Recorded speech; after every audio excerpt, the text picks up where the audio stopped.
કે લંડનમાં સૌપ્રથમ તમે અહીંયા આવી ચૂક્યા છો અને હવે તમારો પ્લાન છે પરમેનન્ટલી લંડનમાં સેટલ થવાનો, બરાબર? તમારું એક નવું જીવન શરૂ કરવાની વાત છે.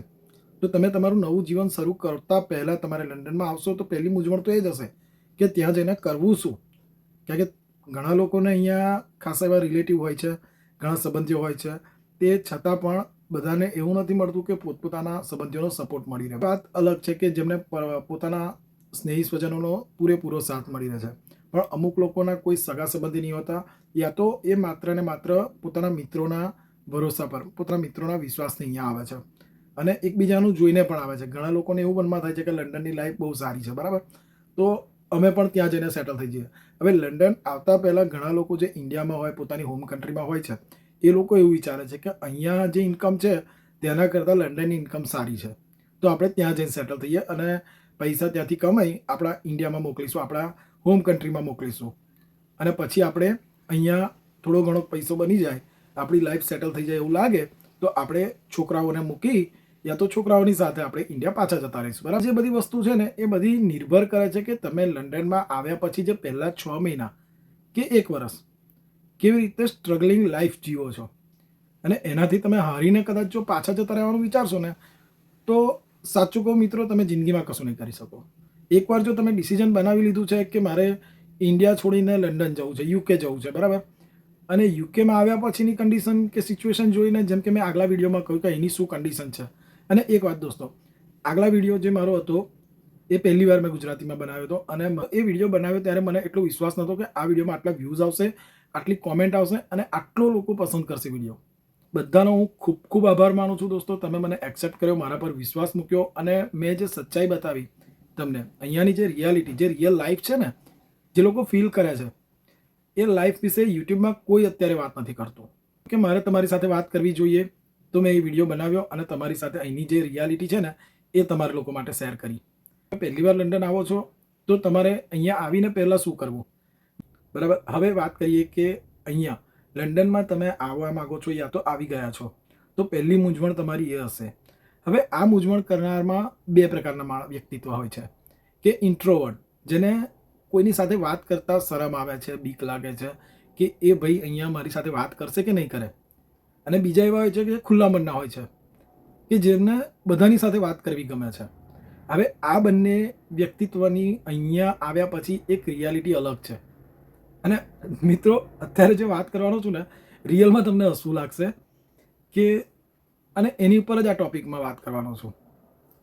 ટૉપિક એવો છે કે તમે લંડનમાં આવો ને તો ત્યારે આવતાને બીજે દિવસ કે તમે 1-2 દિવસનો આરામ કરી લો, થોડુંક ફરવું હોય તો ફરી લો તમારા મિત્રો સાથે, કે તમને જે રિલેટિવ્સ છે એમની સાથે તમારે ફરવાનું થોડુંક મન થતું હોય તો ફરી લો, બરાબર? હવે તમારે લાઈફ સેટલ કરવાની છે, તમારે જોબ શોધવાની છે, તમારે આગળનું ફ્યુચર વિચારવાનું છે, તમારા છોકરાઓ માટે ફ્યુચર વિચારવાનું છે. તો તમારે જેટલું બને શકે એટલું વહેલું રૂટીન લાઈફમાં આવી જવું પડશે, બરાબર? તો હવે રૂટીન લાઈફમાં આવતા પહેલાં તમારી સ્ટ્રગલ ક્યાંથી શરૂ થશે? પહેલી જોબ શોધવા માટે. હવે તમને લંડનમાં આવી ગયા છો તો જરૂરી નથી કે તમારા જે રિલેટિવ્સ છે કે તમારા જે મિત્રો છે એ બધાને ઓળખતા હોય, બધાની પાસે વેકેન્સી હોય ના હોય, એ લોકો જ્યાં જોબ કરે છે ત્યાં તો એ લોકો તમને સપોર્ટ કરશે કે ભાઈ અમારે ત્યાં જોબ હશે, વેકેન્સી હશે તો એ તમને જણાવી દેશે, બરાબર? પણ એની સાથે સાથે તમારે પણ બહાર નીકળવું પડશે.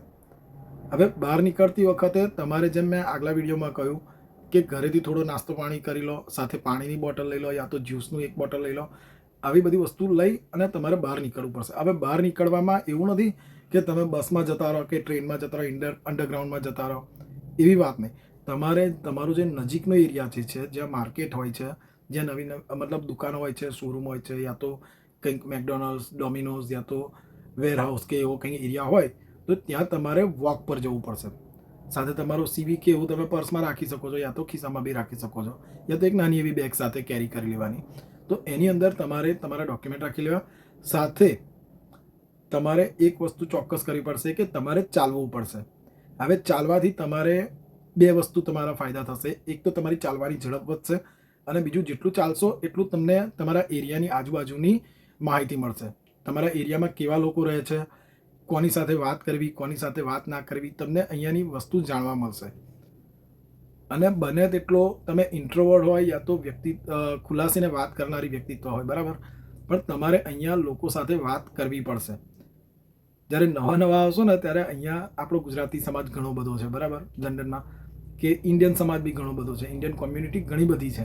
તો તમને એક નવા અનુભવ થશે જ્યારે તમે કોકની સાથે વાત, કોઈ અજાણી વ્યક્તિ સાથે વાત કરશો ને, એ રસ્તામાંથી જતો હશે ત્યારે ગુજરાતીમાં બી વાત કરતો હશે, તમે લાગશે કે ભાઈ આ ગુજરાતી માણસ છે, લાય હું વાત કરું, અને તમે એને હેલો કે હાઈ કહેશો ને, તો લિટરલી એવું મોં બનાવશે ને કે જાણે તમે એની જોડે 5,000 પાઉન્ડ માગી લીધા. હું માનું કે કોઈ અજાણી વ્યક્તિ સાથે એકદમ વિશ્વાસ ના કરવો, કે કોઈ અજાણી વ્યક્તિ સાથે વાત ના કરવી, પણ અહીંયાની એક મેન્ટાલિટી એવી છે, જેમ આપણે ઇન્ડિયામાં હોય ને કે કોઈ અજાણી વ્યક્તિને બોલાવીએ તો એકદમ મોડું બગાડીને, એવી જ વસ્તુ અહીંયા છે. એકદમ જો તમે કોકને બોલાવશો ને તો એ એવું મોં બનાવશે ને કે તમે એની પાસે 5,000 પાઉન્ડ માગી લીધા, અને જવાબ પણ આપવામાં અચકાશે. જ્યારે અમુક લોકો એવા હોય છે કે તમે હાય કહ્યું ને તો સીધો જ તમારો હાથ પકડી લેશે. એવા પણ કેટલા લોકો હોય છે. પણ હવે તમારે એની સાથે કેવી રીતે વાતચીત કરવી, કેવી રીતે તમારે કોમ્યુનિકેશન કરવું, એ તમારે જોવાનું છે. બધાની પર વિશ્વાસ મૂકવો જરૂરી નથી, અને બધાની સાથે વાત કરવી પણ જરૂરી નથી. તમને યોગ્ય લાગે એવી વ્યક્તિ સાથે વાત કરો, વાત કરવાનું પ્રેક્ટિસ કરો, કારણ કે જ્યાં સુધી તમે વાત કરવાની પ્રેક્ટિસ નહીં કરો ને ત્યાં સુધી કોઈ જ પોસિબિલિટી નથી કે તમને સપોર્ટ મળી રહે.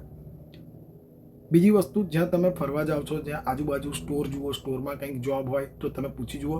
અહીંયા પૂછવામાં કોઈ જ શરમ ના રાખશો, બરાબર, કે હું આ વ્યક્તિને અંદર સ્ટોરમાં જઈને પૂછું કે ના પૂછું, અહીંયા શું જવાબ આપશે, કશું જ જરૂરી નથી. અહીંયા જેટલા બી લોકો જોબ શોધવા આવે છે, નાના મોટા સ્ટોર હોય, કપડાની દુકાનો હોય, ગિફ્ટની દુકાનો હોય, કાર્ડની દુકાનો હોય, મોબાઈલ શોપ હોય, મોબાઈલ રિપેરિંગની શોપ હોય, તો એ બધી જગ્યાએ કેવું છે કે તમારે રૂબરૂ જઈને પૂછવું પડશે, ત્યારે તમને જોબની વેકેન્સી હશે તો એ લોકો કહેશે, પણ એની સાથે તમારે રેફરન્સ પણ આપવો પડશે. રેફરન્સ વગર અહીંયા તમને તમારી પર કોઈ ટ્રસ્ટ નહીં કરે, અને જલ્દીથી તમને જોબ પણ નહીં મળે. તો આ બધી વસ્તુ છે ને તમારે ખાસ ધ્યાનમાં રાખવી પડશે. લંડનમાં આવ્યા પછી તમારે ચાલવાની ઝડપ પ્લસ જેટલો બને એટલો તમારે બચત કરવાની એક આદત પાડવી પડશે, કારણ કે લંડન એટલું મોંઘું છે દોસ્તો, ખરેખર બહુ મોંઘું છે. આપણી અમુક એરિયામાં આપણી ફૂડ સ્ટોલો પણ મળી રહે છે, બધી જ વસ્તુ મળી રહે છે, ખાવા પીવાથી લઈને બધું જ મળી રહે છે. તો એ બધી વસ્તુ પર તમારે થોડો કંટ્રોલ રાખવો પડશે, ઘરેથી થોડું જમીને નહીં કરવું પડશે, અને આજુબાજુ બધા લોકોને મળતું રહેવું પડશે, અને તમારી કોમ્યુનિકેશન સ્કિલમાં થોડોક વધારો કરવો પડશે. સાથે અહીંયા આવ્યા પછી તમે થોડી ઘણી પણ ઇંગ્લિશમાં બોલવાની પ્રેક્ટિસ કરવી પડશે તમારે.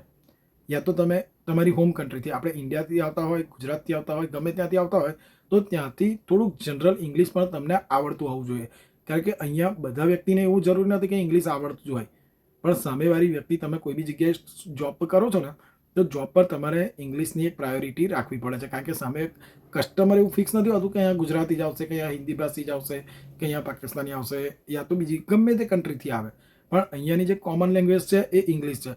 તો તમારે જનરલી કોઈ સામેથી તમારી પાસે કંઈક વસ્તુ માગે તો તમને એને સર્વ કરવામાં, કે તમને એને બતાવવા માટે થોડું ઘણું તો ઇંગ્લિશ આવડતું હોવું જોઈએ, બરાબર.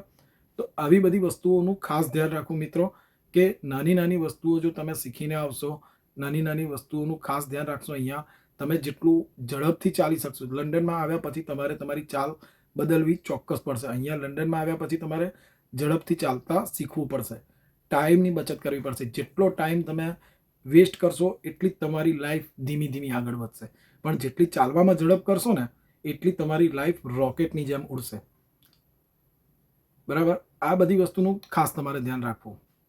સાથે બીજી એક વસ્તુ ચોક્કસ કહીશ કે અહીંયા આવીને જે જિંદગી છે ને, જે લાઈફસ્ટાઈલ છે, એનામાં એકદમ રંગાઈ ના જવું દોસ્તો, ખાસ ધ્યાન રાખજો. કારણ કે અમુક જે સ્ટુડન્ટ્સ આવે છે, હું કોઈની માટે, મતલબ મારા મનમાં એવી નફરત નથી, પણ તમને એક વસ્તુ આઈડિયા આપું છું કે અહીંની લાઈફ જોઈને તમે તમારું ફેમિલી લઈને આવજો, હસબન્ડ વાઈફ આવ્યા છો, તો તમે એવું ના વિચારો કે હું આજે રેસ્ટોરન્ટમાં જતો રહું જમવા માટે.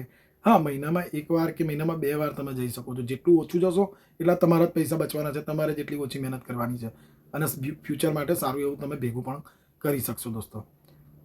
તો આશા રાખું છું આ બધી વસ્તુઓ જો તમને કંઈ પણ જીવનમાં કામમાં લાગે એવી હોય, યા તો તમને કંઈ પણ એવું લાગે કે મને સજેશન કરવા જેવું હોય આ વિડીયોમાં, યા તો તમે કોઈ નવી વસ્તુ જાણવા માગતા હોય, તો મને કોમેન્ટ જરૂર કરજો.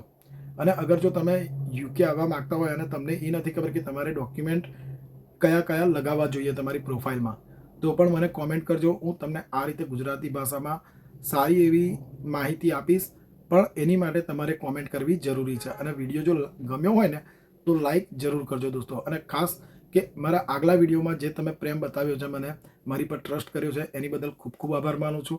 સાથે એક ઇન્સ્ટાગ્રામ આઈડી તમને અહીંયા દેખાતું હશે મારું. જે લોકો ઇન્સ્ટાગ્રામ વાપરે છે તો મારો અગર સંપર્ક કરવો હોય, મારી સાથે વાત કરવા માગતા હોય, યા તો કંઈક પૂછવું હોય અને રૂબરૂ મારી સાથે ફોન પર બી વાત કરવા માગતા હોય તો તમે ઇન્સ્ટાગ્રામમાં કોન્ટેક્ટ કરી શકો છો મારો. અને બીજી વસ્તુ કે હું અહીંયા 2-3 મિત્રોએ આગલા વિડીયોમાં મારી પાસે નંબર માગ્યો છે કે સાહેબ તમારો નંબર આપો, પણ હું યુટ્યુબમાં તમને મારો નંબર શેર ના કરી શકું. એની માટે તમારે યુટ્યુબમાં યા તો મને મેલ કરો યા તો પછી તમે મને ઇન્સ્ટાગ્રામમાં ફોલો કરો અને ઇન્સ્ટાગ્રામ પર તમે મને મેસેજ કરો. ત્યાં હું તમારી સાથે ચોક્કસ તમારા મેસેજનો રિપ્લાય આપીશ અને તમારી સાથે વાત પણ કરીશ. પણ એની માટે કદાચ હું તૈયારીમાં તમને રિપ્લાય ના કરી શકું, પણ હું ટાઈમ લઈને કદાચ ચોક્કસ તમને રિપ્લાય જરૂરથી કરીશ દોસ્તો. અને ઇવન ભૂતકાળમાં પણ જેટલા લોકોએ મને રિપ્લાય કર્યો છે, મતલબ કોમેન્ટ કરી છે, એ બધાને મેં રિપ્લાય કર્યો જ છે દોસ્તો. તો ચેનલને સબસ્ક્રાઈબ કરવાનું ના ભૂલશો. અવારનવાર આવા વિડીયો હું તમને યુકેની માહિતી માટે આપતો રહીશ, બરાબર. અને 2 દિવસ પછી હું એક એવી જગ્યાએ જવાનો છું જે જગ્યા અહીંયાના ટુરિસ્ટ ડેસ્ટિનેશન તરીકે ખાસ મહત્વતા ધરાવે છે. અને તમારી આઇટનરીમાં અગર તમે વિઝા લેવા માગો છો, ટુરિસ્ટ વિઝા, તો તમારી આઇટનરીમાં પણ એ મહત્વનો ભાગ ભજવી શકે છે. તો એ વિડીયો પણ ચોક્કસથી જોજો દોસ્તો. હવે મળીશું નવા વિડીયોમાં. તો આ વિડીયો અગર ગમ્યો હોય તો લાઈક ચોક્કસથી કરજો અને વિડીયોમાં કોમેન્ટ કરવાનું ના ભૂલતા કે વિડીયો તમને સારો લાગ્યો, ખરાબ લાગ્યો, જે બી તમને લાગ્યું હોય કે જે તમારે માહિતી જેના વિશે તમારે જાણવું હોય એની વિશે તમે મને ચોક્કસ કોમેન્ટ કરજો દોસ્તો. મળીએ નવા વિડીયોમાં. ત્યાં સુધી બધાને રામ રામ.